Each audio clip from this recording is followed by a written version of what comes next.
Farmasi sekaligus Ketua Pokja untuk PKPO. Di Pokja PKPO ini ada 9 apoteker dan 1 tenaga administrasi, sementara S1 farmasi.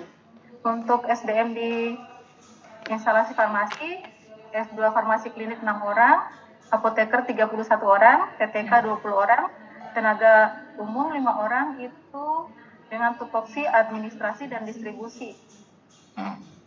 Untuk farmasi klinik sebarannya itu dok di Laika Waraka lantai 2, non bedah kelas 3, Laika Waraka lantai 1 bedah kelas 3, Lambu Barakati lantai 1 kelas 1, Geraha Mongkilok kelas 2, Lamen Fit untuk VIP. Untuk pengadaan di instalasi farmasi itu kami menggunakan pembelian langsung dan e-purchasing. Untuk pendistribusiannya dok, ini kami menggunakan sentralisasi dan desentralisasi. Sentralisasi untuk ruangan perawatan dan instalasi lain, kebetulan sudah sistem 1 pintu dok untuk di instalasi farmasi. Untuk perbekalan farmasi, Alkas dan BMHP dok.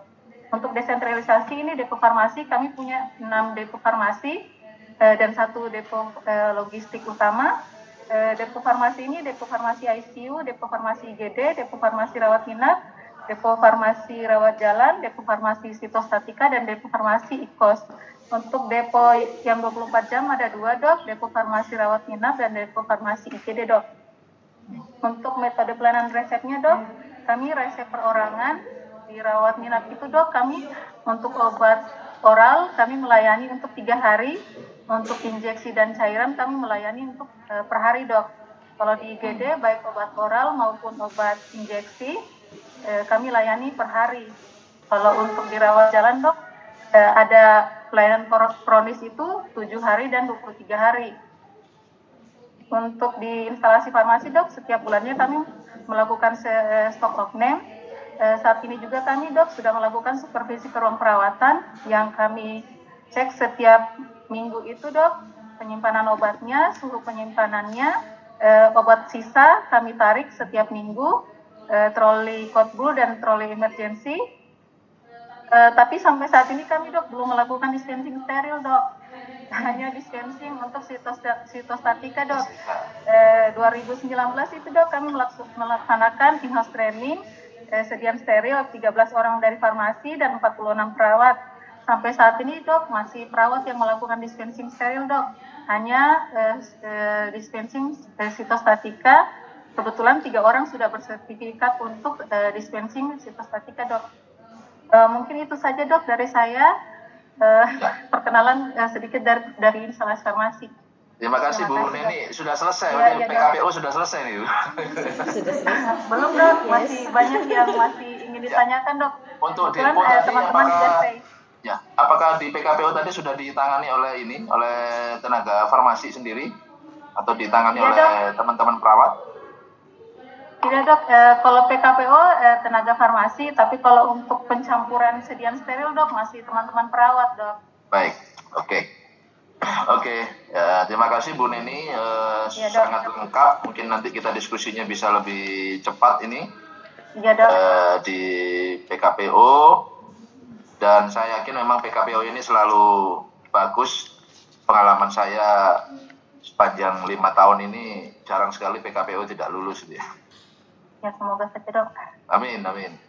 Ini di PKPO ada 8 fokus area, ada 16 standar, 61 EP. Tidak banyak perubahan. Yang berubah adalah PPRA masuk di PKPO. Tapi yang ingin saya sampaikan, masuknya PPRA di PKPO ini bukan dalam artian PPRA menjadi milik dari farmasi. Tapi PPRA tetap menjadi leading sektornya adalah Komite Pengendalian Resistensi Antimikroba, di mana farmasi menjadi bagian dari tim itu. Ini saya kira tidak perlu. Kemudian teman-teman ini di farmasi juga lebih memahami bahwasanya untuk kegiatan di farmasi itu untuk intinya adalah untuk menjamin ketersediaan dan pengendalian penggunaan, baik sebelum digunakan pasien, saat digunakan pasien maupun setelah digunakan pasien, melalui rekonsiliasi obat, perencanaan pengadaan sampai dispensing juga. Saya melihat tanunya yang mana? Terakhir adalah pengawasan. Baik, untuk selanjutnya ini yang mungkin Bapak Ibu mungkin sudah punya, Ibu-Ibu ini ya sudah punya Permenkes 72 tahun 2016, kemudian Juknis standar pelayanan farmasi di rumah sakit, berbekal 2 referensi ini saja, insya Allah akan bisa dengan mudah menyusun regulasi dan mulai dari kebijakan pedoman sampai SPO-nya. Kemudian ada tambahan di PPRA tentang PMK nomor 8 tahun 2015, kemudian Permenkes nomor 11 tahun 2017 tentang keselamatan pasien dan lain-lain. Di PKPO 1 ini terkait dengan sistem pelayanan kefarmasian dan pengelolaan obat dikelola untuk memenuhi kebutuhan pasien sesuai dengan peraturan perundang-undangan. Mulai dari menetapkan pengelola kefarmasiannya, kemudian diterapkan, selanjutnya melakukan pengkajian. Dalam melakukan pengkajian, kurang-kurangnya setiap sekali dalam setahun, dan tidak hanya dilakukan pengkajian oleh farmasi, tapi juga melibatkan komite farmasi dan terapi, melibatkan komite mutu, serta unit yang terkait. Di PKPO 1A, rumah sakit telah menetapkan regulasi tentang sistem pelayanan kefarmasian. Sama ini regulasinya silakan, mau dijadikan satu boleh, mau terpisah-pisah juga boleh, tapi yang penting regulasinya ada pedoman pengorganisasian, ada pedoman pelayanan. Kalau saran kami sih jadi satu saja, di semuanya di dalam pedoman pelayanan. Kemudian ada program kerja unit farmasi, ada penetapan komite farmasi dan terapi, dan kemudian ada penetapan sistem pelayanan kefarmasian dan penggunaan obat sesuai A sampai I tadi. Nah, ini biasanya E ini bisa dimasukkan ke dalam B, dalam pedoman pelayanan unit farmasi. Berikutnya di B, rumah sakit memiliki bukti, apotekernya memiliki izin dan telah melakukan supervisi. Ada STRA dan SIPA dari seluruh apoteker. Kemudian ada bukti supervisi, tadi sudah disebutkan sebagian oleh siapa tadi, Bu Neni ya? Bu Neni tentang supervisi di emergency trolley, ini adalah salah satunya. Bisa juga supervisi di depo, supervisi di lemari pendingin penyimpanan obat yang mungkin masih ada di ruangan. Berikutnya juga supervisi di gudang farmasinya sendiri. Supervisi ini mulai dari pengadaan, perencanaan sampai dengan distribusi. Di C, PKPO 1C, rumah sakit memiliki bukti kajian. Nah, ini tadi kajian sistem pelayanan, tidak hanya oleh farmasi, tapi melibatkan komite-komite lain tadi. Ada dokumen hasil kajian sistem pelayanan kefarmasian. Kemudian yang di D, rumah sakit memiliki sumber informasi obat, yang itu terletak di semua unit layanan atau semua staf yang terlibat dalam penggunaan obat. Paling tidak ada formularium rumah sakit di setiap unit layanan, bisa ditambahkan dengan MIMS, ISO, atau juga yang bersifat elektronik, aplikasi-aplikasi bisa juga dimasukkan di dalam dokumen sumber informasi yang digunakan oleh rumah sakit. Kemudian, nah ini tadi kajian sistemnya, ya lewat saja mulai dari A sampai I. Berikutnya di PKPO 2, rumah sakit menetapkan formularium. Menetapkan dan menerapkan formularium yang digunakan untuk pereseptan. Di PKPO 2A, rumah sakit telah memiliki proses penyusunan formularium. Jadi ada bukti proses penyusunan formularium, ada rapatnya, ada SK formulariumnya. Kemudian rumah sakit melakukan pemantauan kepatuhan terhadap formularium. Pemantauan kepatuhan ini dari 2 segi, yaitu segi persediaan dan segi penggunaan. Kalau segi persediaan, ini dari teman-teman farmasi sendiri yang melakukan, ada TAP atau tidak, adakah resep yang berasal dari formularium yang tidak ada persediaan. Ya. Kalau dari penggunaan, berapa banyak air yang di luar formularium. Ini perlu dilakukan pemantauan dan dievaluasi setahun sekali. dievaluasi setahun sekali. Pertama terkait dengan hasil pemantauan, yang kedua terkait dengan apakah ada obat-obat baru yang perlu masuk, apakah ada obat-obat lama yang perlu dihapuskan dari formularium. Kemudian KPS 2D Rumah Sakit telah melakukan pelaksanaan dan evaluasi terhadap perencanaan dan pengadaan sediaan.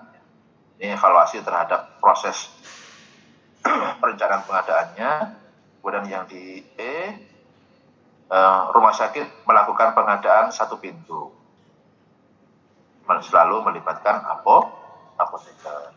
Kadang yang sering untuk tidak melibatkan apoteker itu adalah plat, kemudian lensa mata untuk operasi katarak, atau juga barang-barang yang di KSO kan. Kadang ini di rumah sakit tidak melibatkan farmasi. Berikutnya di penyimpanan di PKPO 3.1 sampai 3.3 tentang penyimpanan obat yang reguler, kemudian obat yang perlu perhatian khusus, juga obat emergency, dan yang terakhir adalah obat yang recall atau pemusnahan. Nah, saya langsung saja. Di PKPO 3A, sediaan farmasi dan BNHP disimpan dengan benar dan aman di dalam kondisi yang sesuai untuk stabilitas produk. Ada observasi langsung.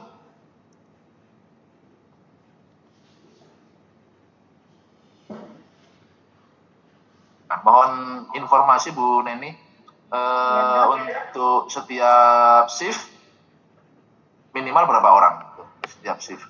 Tergantung ruangannya, Dok. Kalau misalnya dirawat inap itu pagi 5 orang, untuk dinas sore 4 orang, yang malam 2 orang. Malam 2 orang ya.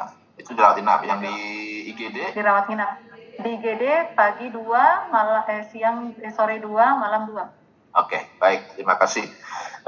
Minimal 2 orang, jangan sampai ada 1 orang yang bertugas di pelayanan farmasi, karena perlu menerapkan proses dalam pengambilan obat narkotika yang harus dilakukan oleh 2 orang yang memegang kunci masing-masing, gitu ya. Kemudian juga double check untuk kasus-kasus permintaan obat yang high alert. Ini perlu dilakukan double check sehingga minimal 2 orang farmasi untuk jaga di unit-unit pelayanan farmasinya. Kita kembali ke ini tadi ya. Di beberapa sediaan farmasi yang perlu catatan khusus adalah B3-nya, kemudian narkotikanya, elektrolit konsentratnya, kemudian obat emergensinya. Ini nanti kita akan observasi langsung di tempat, termasuk nutrisi parentral, obat-obat radioaktif, termasuk juga obat-obatan dengan ini persiapan khusus nanti, obat-obat yang diracik, penggunaan DUD-nya apakah sudah berjalan atau belum. Baik, untuk PKPO 3C, rumah sakit melaksanakan supervisi secara rutin oleh apoteker untuk memastikan penyimpanan sediaan farmasi dan BNHP dilakukan dengan benar. Jadi ada supervisi terkait penyimpanan, ya Bu, ini ya. Tadi terkait dengan penyimpanan di obat emergency, troli emergency, kemudian penyimpanan di gudang farmasi, penyimpanan di depo, itu semuanya bagian dari supervisi. Supervisi teknik penyimpanannya, cara penyimpanannya, apakah sudah berjarak 30 cm dari dinding, apakah suhunya dipantau secara rutin, apakah penyimpanan B3-nya sudah ada MSDS-nya, apakah penyimpanan B3-nya sudah ada di ruang tersendiri. Kemudian obat dan zat kimia yang digunakan untuk peracikan obat diberi label secara akurat yang terdiri atas nama zat dan kadarnya, tanggal kadaluarsanya, dan peringatan khusus. Karena ini obat racikan, berarti tanggal kadaluarsanya tidak lagi menggunakan tanggal kadaluarsa pabrik, tapi adalah PUD. Nah, ini perlu dicantumkan nanti di labelnya apakah PUD ini sudah tercantum. Berikutnya di KPS 3.1A, obat yang memerlukan penanganan khusus dan bahan berbahaya dikelola sesuai sifat dan risiko bahannya. radioaktif dikelola sesuai sifatnya. Ada radioaktif di situ Bu ya? Radioaktif ini termasuk ya dok kalau misalnya ini untuk di radiologi. Iya, ada ya. Ada bahan radiologi, iya, tapi iya. Oke. Baik. Kemudian obat penelitian ada juga? Tidak ada dok. Tidak ada ya. Baik. Nanti yang tidak ada diajukan saat survei, diajukan sebagai TDD ya. Saat pengajuan ininya, aplikasi surveinya. Berikutnya di D, produksi nutrisi parental juga dikelola sesuai stabilitas produknya, disendirikan. Obat BMHP dari program atau donasi ini juga dikelola sesuai peraturan. Ini pasti ada kalau rumah sakit pemerintah. Berikutnya di 3.2a, ini tentang obat emergensi. Obat dan BMHP untuk kondisi emergensi yang tersimpan di luar instalasi farmasi, termasuk di ambulan. Di ambulan ada Bu obat emergensinya? Iya dok, yang ini apa? Yang tas dalam bentuk emergensi. Betul, kit tas ya. Dok. Tapi ya, ada kuncinya ya, ada segelnya ya. Tidak ada. Cuman pakai tali serut apa? Ya, tali serut itu ya. Oke. Iya. Tidak apa-apa. Tali serutnya sudah ada kodenya? Tidak ada dok, yang biasa dok. Oke, tidak apa-apa. Meskipun tidak ada kodenya, tapi perlu juga nanti ada ada pemantauannya, yang secara rutin. Kemudian obat emergensi ini termasuk di ambulan tadi dikelola secara seragam dalam hal penyimpanannya, pemantauannya, penggantiannya, juga apabila penggantiannya karena rusak atau kadaluarsa. Jadi ada daftar di setiap troli emergensi ataupun tas emergensi yang ada di ambulan tadi, ada daftar obatnya beserta tanggal kadaluarsanya dan jumlahnya. Ini yang selalu diupdate setiap hari. Proses penggantiannya bagaimana Bu? Kalau setelah digunakan dok, biasanya tanggung jawab ruangan untuk memintakan resep dok untuk diganti. Dengan supervisi, dengan supervisi ini dok. Jadi sekalian kami mengecek apakah sudah ada penggantian resep atau belum dok. Yang memasukkan ke troli emergensinya perawat yang meminta atau petugas farmasi? Sejauh ini masih petugas farmasi dok. Petugas farmasi ya. Yang memasang ininya lagi, segelnya lagi juga farmasi ya? Juga perawat ruangan ya? Kalau untuk di ruangan yang troli emergensi dok pakai kunci. Jadi pakai kunci dok. Jadi tapi rata-rata sekarang kuncinya rusak dok. Pakai kunci, berarti perawatnya pegang kunci ya? Iya, disimpan di daerah tempat troli dok kuncinya. Ya, oke. Baik, nanti kita sambil observasi di lapangan ya. Iya dok. Nah, rumah sakit menerapkan tata laksana obat emergensi untuk meningkatkan ketepatan dan kecepatan pemberian obat. Jadi ini tadi ada mekanisme khusus agar bisa cepat, tidak perlu resep dulu, resepnya belakangan. Ya. Tapi perlu dikelola tetap oleh farmasi, dipantau secara rutin. KPS 3.3a, batas waktu obat dapat digunakan tercantum pada label obat. Ini terutama pada obat-obat yang racikan ya. Kemudian rumah sakit memiliki sistem pelaporan sediaan farmasi dan BMHP yang rusak. Rumah sakit menerapkan proses recall obat BMHP dan implan yang meliputi identifikasi, penarikan, dan pengembalian produk yang di-recall. Sudah ada juga Bu ya? Sudah dok, SPO penarikan obat dari ruang rawat inap yang tidak terpakai. Bukti penarikannya sudah ada? Bukti penarikan ada dok. Ada. Dalam bentuk berita acara daftar obatnya dok. Oke, baik. Rumah sakit menerapkan proses pemusnahan sediaan farmasi. Pemusnahannya lancar? Ya, dok. Masih banyak yang belum dimusnahkan? Rumah sakit menetapkan proses pemusnahan sediaan farmasi. Iya dok. Terakhir kami pemusnahan itu di Desember 2021 dok. Gitu ya. Alhamdulillah. Ya, dok. Baik. Karena kadang di rumah sakit pemerintah ini agak susah prosesnya karena harus melibatkan pemerintah daerah. Baik. berikutnya di PKPO 4 tentang peresepan, ada rumah sakit menetapkan dan menerapkan regulasi tentang rekonsiliasi obat. Rekonsiliasi obat ini di 3 saat, yaitu saat pasien masuk, saat pasien pindah ke unit layanan lain, dan saat pasien sebelum pulang. Sebelum pasien pulang. Ini tiga saat yang perlu dilakukan rekonsiliasi obat. Nah, ini PKPO 4A, rumah sakit menerapkan rekonsiliasi obat saat pasien masuk rumah sakit, pindah antar unit pelayanan, dan sebelum pasien pulang. Sudah ada tiga-tiganya, Bu? Iya, Dok. Ini, Dok, kalau misalnya rekonsiliasi pada saat admisi itu, Dok, apakah diisi dokter atau apoteker, Dok? Nah, yang melakukan rekonsiliasi itu boleh dokter, boleh perawat, boleh farmasi. Kalau farmasi ketemu saat asuhan farmasinya, nah ini rekonsiliasi obat boleh oleh dokter, boleh oleh apoteker gitu ya. Tapi tentunya kewenangannya agak berbeda. Berikutnya yang B, hasil rekonsiliasi tadi didokumentasikan di dalam rekam medis. Jadi kemana saja rekam medis ini pindah, terus ngikuti kepindahan rekam medis.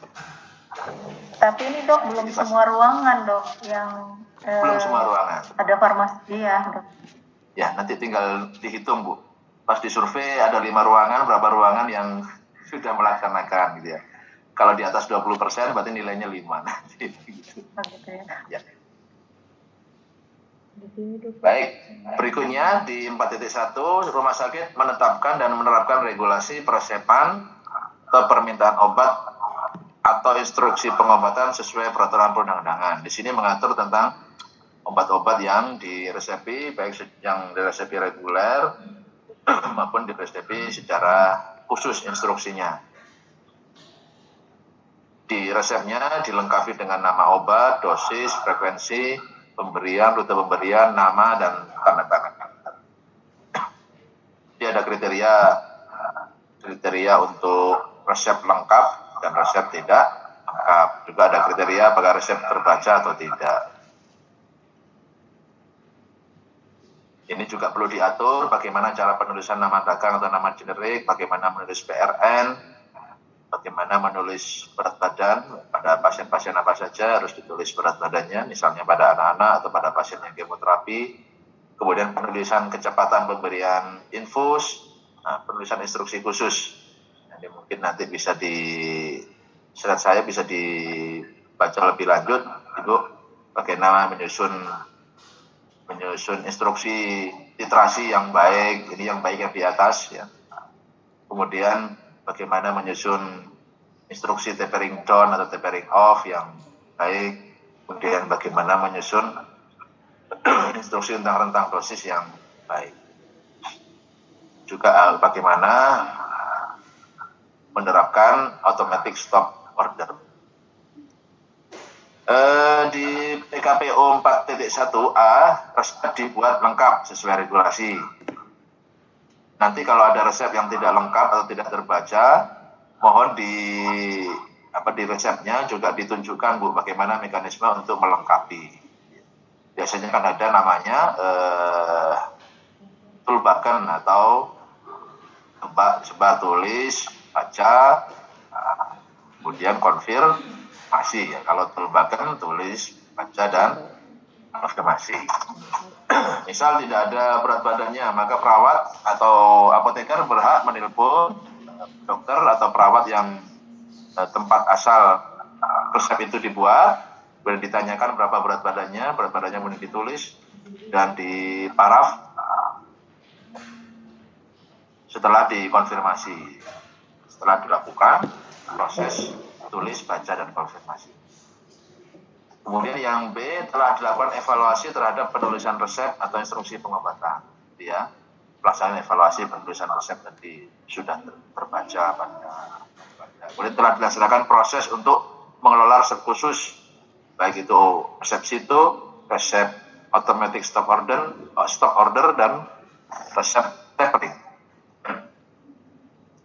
Yang D, daftar obat yang diresepkan tercatat dalam rekam medis pasien. Daftar obat pulang juga diserahkan kepada pasien disertai edukasi penggunaan. Berikutnya di dispensing, ya, di dispensing ada dispensing ini mulai dari resep diterima sampai dengan obat diterima oleh keluarga atau pasien. PKPO 5A telah memiliki sistem distribusi dan dispensing. Tadi ya, distribusinya masih ini Bu ya, masih ODD Bu ya, one day dose Bu ya. Iya dok. Belum unit dose dispensing ya. Iya dok. Baik, bahkan kalau obat masih ini 3D, bukan one day. Iya dok, kalau untuk obat minum dok. Obat minumnya masih 3D ya. Oke. Staf yang melakukan dispensing kesediaan obat non steril adalah yang kompeten. Tadi TK-nya cukup banyak, jadi mohon jangan sampai ada tenaga di luar farmasi yang diperkenankan untuk membuat sediaan obat non steril Bu. Mungkin yang melakukan ini penggerusan puyer gitu ya. Ini tetap dilakukan oleh tenaga farmasi. Tenaga yang kompeten ya. Berikutnya yang C, staf yang melakukan dispensing sediaan obat steril non stochastic telah terlatih. Nah ini kalau tadi masih dilakukan oleh perawat, pastikan perawatnya juga sudah terlatih dispensing obat steril non stochastic. Kemudian juga pastikan tempat pencampuran obatnya yang di ruang-ruang rawat inap itu adalah betul-betul memenuhi syarat clean room. Di dalamnya ada ruangan yang bersih, tidak bercampur dengan dengan penyimpanan alat kesehatan, tidak bercampur dengan penyimpanan linen, kemudian temboknya juga tidak berjamur, lantainya dibersihkan setiap hari. Kemudian yang D, staf yang melakukan penyampuran sitostatik terlatih dan kompeten. Ini sudah ada ruang khusus Bu ya? Sudah ada BSC ya? Iya dok, ada BSC. Yang E, tersedia fasilitas dispensing sesuai standar praktek kefarmasian. Nah ini yang tadi saya sampaikan, kalau memang belum memakai ruang steril, maka di juknis yang ada, juknis dari PMK tentang standar kefarmasian tadi, boleh dilaksanakan di clean room. Nah, jadi ada syarat-syarat clean room di sana. Mohon nanti cek lagi apakah di ruang-ruang rawat inap tadi clean room-nya bisa berjalan. Kemudian telah melaksanakan penyerahan obat dalam bentuk yang siap diberikan untuk pasien rawat inap. Nah, ini tadi masih 3D ya, dan juga 1 day untuk pasien untuk injeksi. Injeksinya masih dalam bentuk ini berarti ya, dalam bentuk vial Bu ya, atau ampul gitu ya. Oke. Baik. Yang G, obat yang sudah disiapkan diberi etiket yang meliputi identitas pasien, nama obat, dosis, konsentrasi, dan cara pemakaiannya. Kalau sudah 10.45 mohon saya diingatkan ya. Berikutnya penyiapan dispensing, masih di dispensing tentang PKPO 5.1 terkait dengan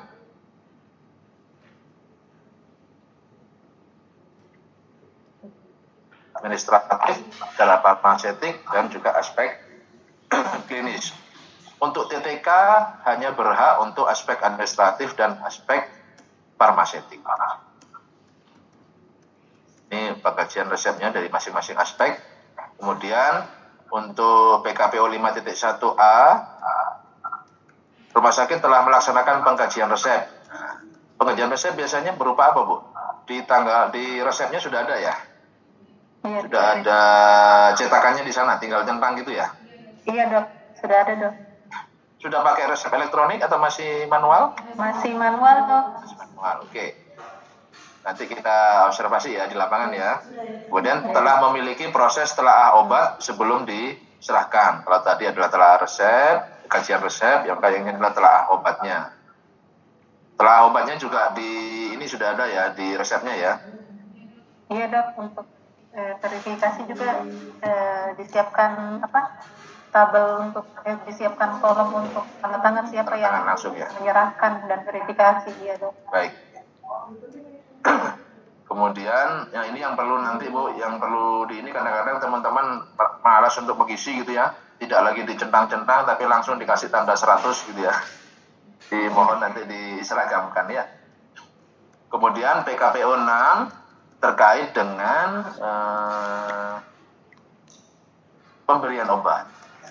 Terkait dengan pemberian obat. Pemberian obat ini bisa oleh farmasi, bisa oleh dokter, bisa oleh perawat ya kalau di ruang rawat inap. Nah, di PKPO 6A, staf yang melakukan pemberian obat kompeten dan berwenang dengan pembatasan yang ditetapkan. Pastikan kalau teman-teman perawat yang melakukan injeksi, pastikan dia memang punya kewenangan untuk melakukan injeksi. Di RKK-nya sudah ada kewenangan untuk melakukan tindakan injeksi ataupun tindakan intervensi. B. Telah dilaksanakan verifikasi sebelum obat diberikan kepada pasien. Jadi ada verifikasi obat.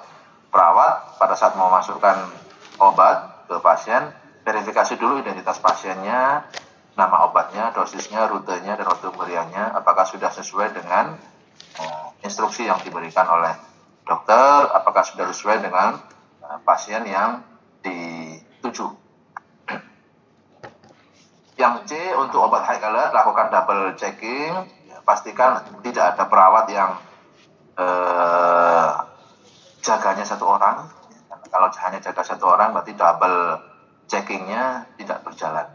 Kemudian pasien diberi informasi tentang obat yang akan diberikan. Ada edukasi tentang obat yang diberikan. Berikutnya di 6.1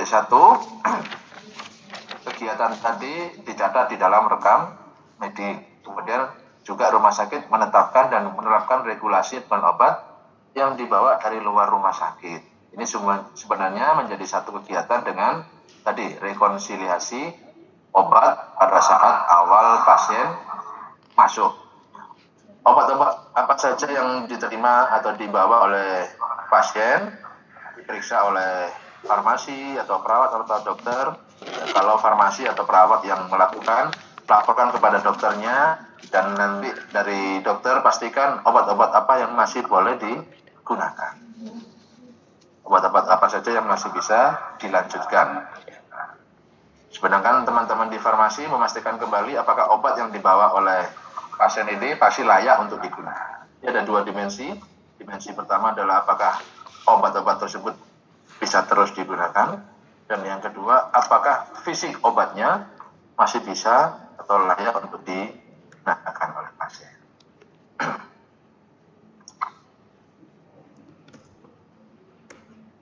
Di PKPO 6.1A telah melakukan penilaian obat yang dibawa pasien dari luar rumah sakit. Ada dokumen penilaian obat yang dibawa pasien dari luar rumah sakit. Kemudian telah melaksanakan edukasi kepada pasien atau keluarga. Yang berikutnya telah memantau pelaksanaan penggunaan obat secara mandiri. Dulu di standar sebelumnya kalau ada pasien membawa obat dari luar, maka kita menyediakan penyimpanan obat. Maka sekarang tidak harus ya. Boleh tetap menyediakan, tapi tidak harus menyediakan tempat penyimpanan obat untuk pasien yang ini obat dari rumah. Kita hanya dimintai kewajiban untuk memantau.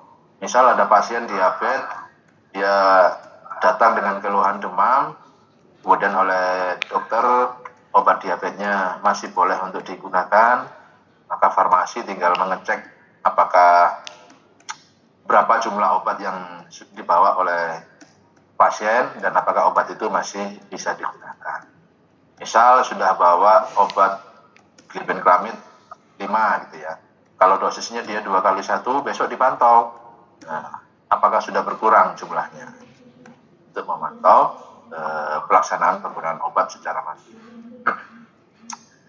Terakhir di PKPO untuk kegiatan farmasi adalah PKPO 7.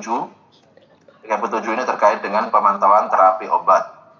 PTO ini baik itu efek terapinya maupun efek sampingnya. Kalau ada efek samping maka dilaporkan ke Komite Farmasi dan Terapi. Kalau kemudian efek samping itu adalah efek samping yang harusnya yang secara literatur tidak ada, maka bisa dilanjutkan ke Badan Pengawasan Obat dan Makanan. PKPO 7A telah melaksanakan pemantauan terapi obat secara kolaboratif. Pemantauan terapi obat itu tidak harus oleh farmasi, tapi juga bisa oleh dokter dan juga oleh perawat. Telah melaksanakan pemantauan dan pelaporan efek samping obat serta analisis laporan untuk meningkatkan keamanan penggunaan obat. Ada bukti pemantauan efek samping, ada pelaksanaan analisis laporan untuk meningkatkan keamanan dan penggunaan obat. Laporan-laporan yang masuk dilakukan analisis dan dibuat rekomendasinya. PKPO 7.1 terkait medication error, pelaporan medication error. Yang melaporkan boleh farmasi, boleh perawat, boleh dokter. Formulanya, kemudian form laporannya, proses-proses untuk pelaporannya, proses analisisnya bisa bekerjasama dengan subkomite keselamatan pasien pada komite mutu.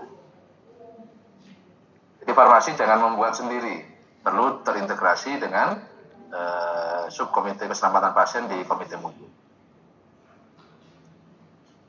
Di PKPO 7.1A, rumah sakit telah memiliki regulasi tentang medication safety. Kemudian yang PKPO 7.1B, rumah sakit menerapkan sistem pelaporan kesalahan obat. Nah, tadi ikuti saja sistem pelaporan yang dimiliki oleh komite mutu, namanya SP2, sistem pencatatan pelaporan keselamatan pasien rumah sakit, SP2 KPRS. Berikutnya 7.1C, rumah sakit memiliki upaya untuk mendeteksi, mencegah, dan menurunkan kesalahan obat. Ada dokumen FMEA. Jadi farmasi sekarang diminta untuk membuat FMEA ya, Ibu ya. FMEA terkait dengan pelayanan farmasi. Terutama yang terkait medication error. Yang D, seluruh staf rumah sakit dilatih terkait kesalahan obat. Ada pelatihan tentang medication error. Kemudian untuk 8 dan 8.1 ini tentang program pengendalian resistensi antimikroba. Di PKPO 8A, nah ini 8A, rumah sakit telah menetapkan kebijakan pengendalian resistensi antimikroba. Ada regulasi tentang resistensi antimikroba, pengendalian resistensi antimikroba. Kemudian yang B, ada penetapan komite PPRA, dan komitenya sudah menyusun program kerjanya, program pengendalian antimikroba tahun 2022. Kemudian rumah sakit telah melaksanakan program kerjanya sesuai dengan B tadi, dokumen pelaksanaan program kerja dari PPRA. Apa saja program kerja yang harus masuk? Ini ada kegiatan sosialisasi, ada kegiatan surveillance penggunaan antibiotik, ada surveillance resistensi antimikroba, dan ada surveillance, ada forum kajian penyakit infeksi terintegrasi atau FORKIT. Untuk surveillance antibiotik ada secara kuantitas, ada juga secara kualitatif.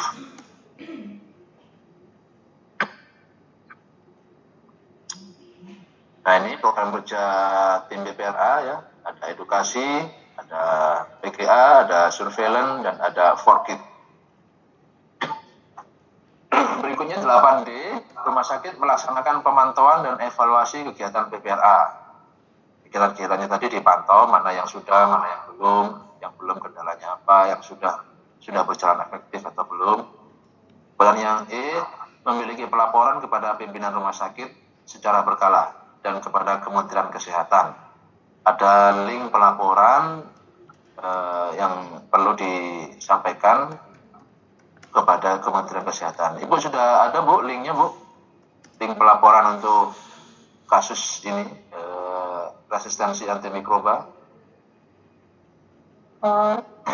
Ini dok, nanti saya coba tanya teman yang sudah melakukan ini, tim PPRA dok. Baik. Ya. Kalau tidak ada nanti saya dikontak ya, karena saya punya surat edaran. Oh iya sudah dok, 2019 ya? pertama kali kita. Ya. Baik, sudah ada ya. Karena ada link pelaporan khusus untuk PPRA. Berikutnya 8.1. Nah, ini untuk link pelaporan tadi, nanti setelah dilaporkan mohon di screenshot untuk dijadikan bukti dari kegiatan di 8E. Berikutnya 8.1 ini tentang PGA, ya, tentang penata gunaan antimikroba baik yang akses, pos maupun yang reserve. Ya. Di PKPO 8.1A ada dokumen pelaksanaan dan pengembangan penata gunaan antimikroba ke unit pelayanan yang melibatkan dokter, apoteker, perawat, dan peserta didik. Ada pelaksanaan pengembangan penata gunaan obat. Ya. Berikutnya yang B ada regulasi tentang panduan praktek klinis dan PPAB, ya, panduan penggunaan anti mikroba baik untuk terapi maupun untuk profilaksis. Kemudian yang C, rumah sakit telah melaksanakan pemantauan dan evaluasi ditujukan untuk mengetahui efektivitas indikator keberhasilan program. Nah, ini tolong ini juga dikoordinasikan dengan komite mutu integrasinya. Karena untuk di PPRA ini ada beberapa indikator keberhasilan program. Antara lain adalah indikator perbaikan kuantitas penggunaan antibiotik, perbaikan kualitas, peningkatan mutu penanganan kasus infeksi, penurunan angka infeksi, dan juga indikator ini perlu terintegrasi dengan indikator mutu di BNKB. Saya kira itu dari PKPO. Kurang 3 menit kita. Izin bertanya, Dok. Ya, silakan, Bu. Dok, kalau misalnya ini, Dok, bolehkah seperti misalnya dirawat inap, Dok? Biasanya kan kalau misalnya dokter terlambat VCT, jadi sekarang ini kami meminta perawat menulis di resep lagi, tapi menulis di SBAR, bolehkah, Dok? Apakah perlu nanti ada penggantian resep atau tidak perlu, Dok? Terkait apa itu? Obat. Begini, Dok, itu terkait dengan di kami di rumah sakit kami sudah ada dokter jaga, Dok, dokter jaga rawat inap.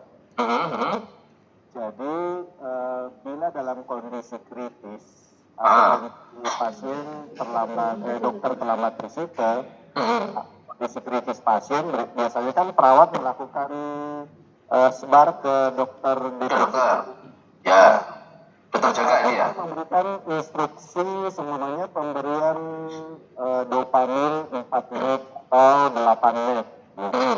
Untuk menulis resep itu kan tidak ada dokter yang menuliskan resep.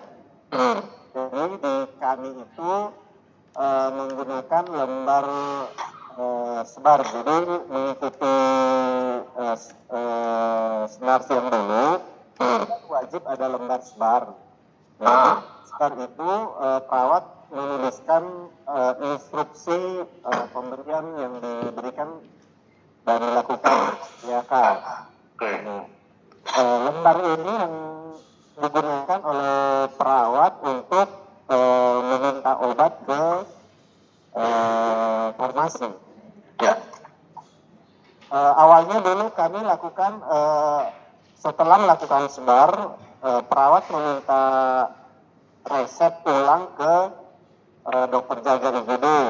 Tapi terkadang karena ditulis ulang, akhirnya terkadang salah.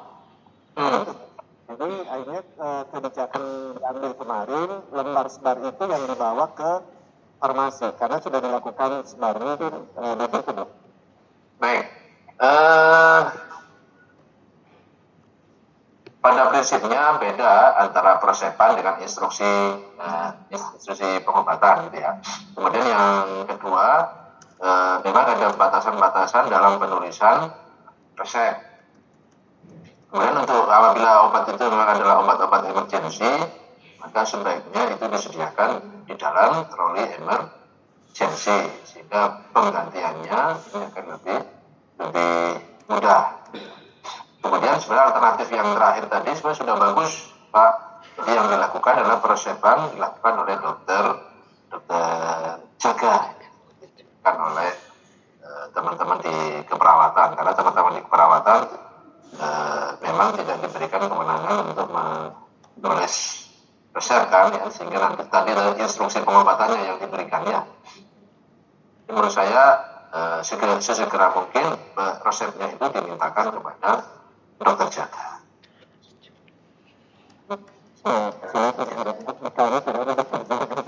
Dokter jaga, katanya dokter jaga rawat inap itu. Tidak ada. Tidak ada tuh. Tidak ada. Dokter jaga UGD pun tidak ada masalah. Rumah sakit Tetap kan. cukup luas. Ya, letaknya jauh ya. Jauh sekali. Jauh sekali. Oke. Ya, nanti dimasukkan di regulasi itu, Pak. Pertanyaan mungkin dari PKPO 2 EPE dok. EPE. Ya, PKPO 2 EPE. Maksudnya cukup melakukan pengadaan sebuah informasi dari DLHP melibatkan apoteker untuk memastikan proses berjalan sesuai dengan peraturan undang-undangan dok. Ya, Bentuknya seperti apa dok? Mungkin bisa dijelaskan supaya teman-teman informasi lebih memahami. PKPO 2E. Bila memungkinkan SP-nya ditandatangani oleh apoteker. Itu surat pesanannya ditandatangani oleh apoteker. Tapi di kegiatan pengadaan rumah sakit daerah itu kan surat pesanan ini yang tanda tangan biasanya kan PPK gitu ya, pejabat Pempronya. Oleh karena itu perlu disiasati sebelum ditandatangani oleh Pempro, maka tetap harus ada dokumen, di mana dokumen permintaan itu memang sudah ditandatangani oleh apoteker. Seperti itu, Pak. Kalau di swasta semua surat pesanan mungkin dilakukan oleh apoteker. Tapi kalau di rumah sakit umum, karena ada prosedur pengadaan yang tanda tangan pejabatnya, itu PPK-nya. Termasuk DLHP dok. Ya, betul. Termasuk DMHP. Karena DMHP itu juga bagian dari sediaan farmasi. Termasuk implan tadi. Yang paling sering malah implan di luar farmasi tiba-tiba ada di lokal gitu ya. Itu paling sering. Karena farmasi bertanggung jawab terhadap semua obat dan bahan habis pakai yang dipakai di rumah sakit, baik dari sisi persediaannya maupun dari sisi keamanan dari sediaan.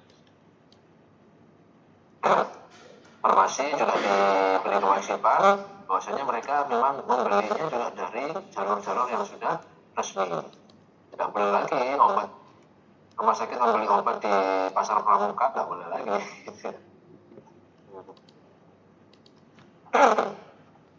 Selanjutnya teman-teman Satu lagi Pak. Dok yang otomatis stop order dok. Ini menyiapkan urus obatnya bagaimana dok? Apakah sesuai dengan restriksi Formas ataukah dibuatkan khusus untuk rumah sakit? Restriksi Fornas tadi masukkan ke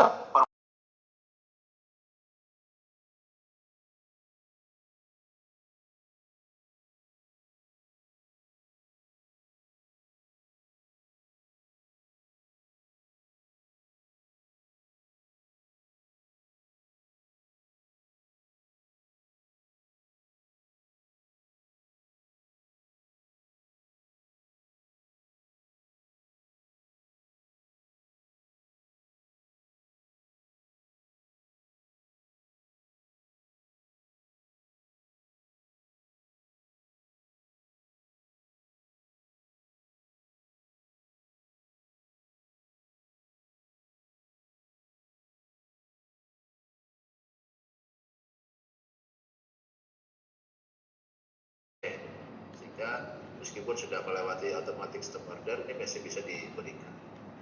Begitu ya. Ya dok. Bila nggak ada kajian lain, tidak ada informasi tambahan dari dokter. Masih ada satu dok. Yang PRA dok. Baik. Bagaimana cara kami dok di farmasi untuk mengenai penggunaan antibiotik sama masyarakat di saat ini tidak beroperasi untuk uji kultur, dok. Nah, uji kulturnya bisa dimintakan di rumah sakit lain. Tetap harus gitu ya, dok, uji kultur. Ya, jadi untuk uji kuantitas itu ada. Jadi emang ada, kalau dulu kita masih bisa diperkenankan untuk memakai peta kuman dari rumah sakit lain, begitu ya, peta kuman dari rumah sakit terdekat. Tapi kalau menurut saya, kalau rumah sakit Lateran Mas ini kan besar, punya rumah sakit pendidikan, jadi bisa mengirim sampelnya ke rumah sakit yang memiliki pelayanan mikrobiologi. Tetap harus ada ya, dok? Iya. Iya, dok, kebetulan kita kan rumah sakit provinsi, dok, jadi harus ngambil dari mana lagi. Iya, apalagi rumah sakit provinsi harusnya ada ya. Itu menjadi rujukan dari rumah sakit lain. Iya, dok. Jadi kalau nggak ada berarti ke provinsi sebelah berarti ya. Terima kasih Dr. Yasin. Break dulu untuk selanjutnya. Dari Jogja Kasino, bila ada yang ingin ditanyakan, bisa nanti bergabung kembali sebelum kita masuk ke materi kita. Iya.